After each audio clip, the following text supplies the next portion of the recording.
ये कह रहे हैं कि अब हम पुराने वाली पोजीशन पर चले गए हैं। क्या इतना ही सादा है ये मामला? देखिए, ये मामला काफी कंफ्यूजन क्रिएट करने वाला है। अब देखना यह है कि जो सिर्फ इंतजामिया चल रही है वो किसके अंडर चल रही है।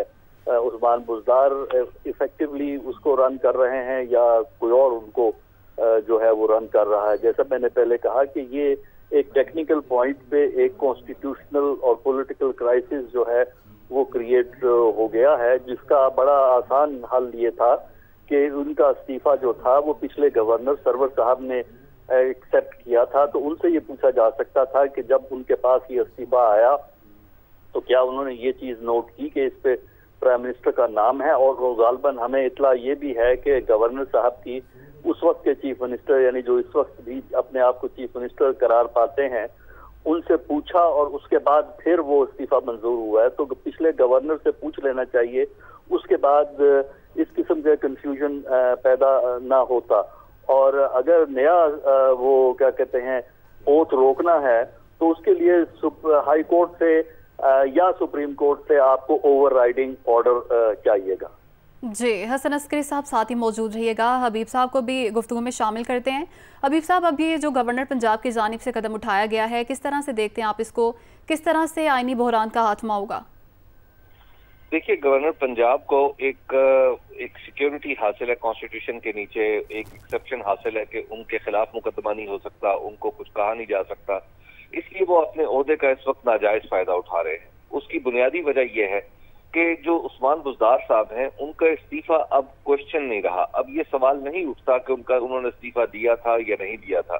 अब दो मामलात मुकम्मल हो चुके हैं। एक ये है कि उनसे पहले वाले गवर्नर ने एक ऐसे कागज पे साइन किए जिसको इस्तीफा करार दिया गया, लिहाजा वो उसके बाद फिर उस्मान बुज़दार साहब उस असेंबली की प्रोसीडिंग में शामिल थे जिसमें एक नए वजीर आला का इंतखाब हो रहा था।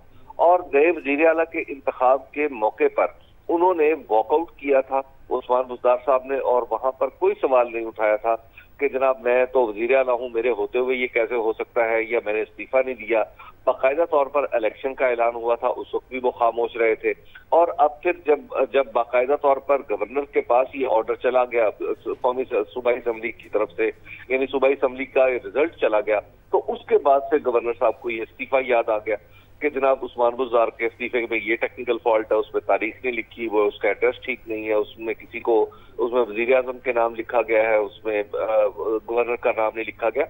असल बात यह है कि अब ये सारे मामला माजी का हिस्सा हो चुके हैं।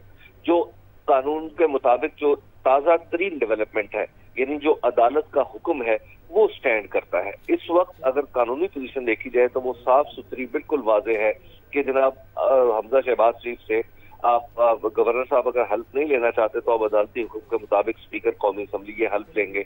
ये जो कॉन्स्टिट्यूशनल क्राइसिस नहीं है, बेसिकली ये एक जिद्दम जिद्दा की सिचुएशन है जिसमें हम देख रहे हैं कि पाकिस्तान तहरीक इंसाफ और उनके नामजद करदा गवर्नर एक तरफ है और दूसरी तरफ पाकिस्तान यानी पंजाब की असेंबली का मैंडेट है।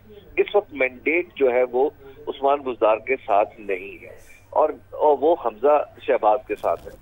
आप इसको पसंद करें या ना करें, लेकिन हमें कॉन्स्टिट्यूशन के मुताबिक ही चीजों को देखना चाहिए। अलबत्ता इसकी जो एक पॉलिटिकल प्रेशर बनाना चाह रही है पाकिस्तान तहरीक इंसाफ, उसमें किसी हद तक एक जवाब निकलता है। वो ये है कि ये 23 लोग ऐसे हैं जिन्होंने पाकिस्तान तहरीक इंसाफ के टिकट पर 2018 में इलेक्शन लड़ा और इस वक्त वो हमजा शहबाज को अपनी वफादारियां दे रहे हैं, यानी अपनी सपोर्ट दे रहे हैं। पाकिस्तान तहरीक इंसाफ का मौक़िफ़ यह है कि इन 23 अराकीन को डिस्क्वालीफाई किया जाए और वो ये दबाव डालने की कोशिश कर रहे हैं कि अदालतों में ये फैसले, यानी अगर हमजा से हल्फ उठवाना है तो उसके साथ ही डिस्क्वालिफिकेशन का फैसला भी आए। जब डिस्क्वालिफिकेशन का फैसला अगर आ जाता है ऐसी सूरत में तो जाहिर है फिर ये हमजा शहबाज के लिए हुकूमत का कायम रखना बहुत मुश्किल हो जाएगा। लेकिन अगर पहले हल्फ उठा लेते हैं तो उनके पास कई रास्ते जो हैं वो निकल आएंगे। तो ये एक पॉलिटिकल मामला है जिसको पाकिस्तान तहरीक इंसाफ इस तरीके से हैंडल कर रही है कि कानून में जो गवर्नर को जो हिफाजत हासिल है कि उसके खिलाफ मुकदमा नहीं हो सकता, उसके ऊपर कोई मुकदमा नहीं हो सकता, उसकी अंडरस्टैंडिंग को गलत नहीं समझा जा सकता अनलेस के कोई बहुत बिल्कुल क्लियर कट फैसला आ जाए। तो वो ये एक सूरत हाल है जिससे पाकिस्तान तहरीक इंसाफ फायदा उठाना चाह रही है। अदरवाइज ये कोई बड़ा ऐसी बात नहीं है कॉन्स्टिट्यूशनली कि जो पाकिस्तान तहरीक इंसाफ को समझाना मुश्किल हो या किसी आम आदमी को समझाना मुश्किल हो। जी हसन अस्करी साहब, जैसा कि हबीब साहब ने कहा कि इस वक्त अदालत का हुक्म स्टैंड करता है, आप क्या समझते हैं आज हमजा शहबाज के हल्फ की आईनी हैसियत क्या होगी? जो उन्होंने कहा कि जो अदालत का कल रात का जो फैसला है कि उनका एक हल्फ होगा जिसका उन्होंने तरीकाकार बता दिया है, उसके मुताबिक जो है वो हल्फ होगा। सिर्फ उसी सूरत में ये हल्फ रुक सकता है कि हाई कोर्ट की बड़ी बेंच या सुप्रीम कोर्ट जो है उसको स्टे ऑर्डर दे दे, उसको सस्पेंड कर दे और हियरिंग के लिए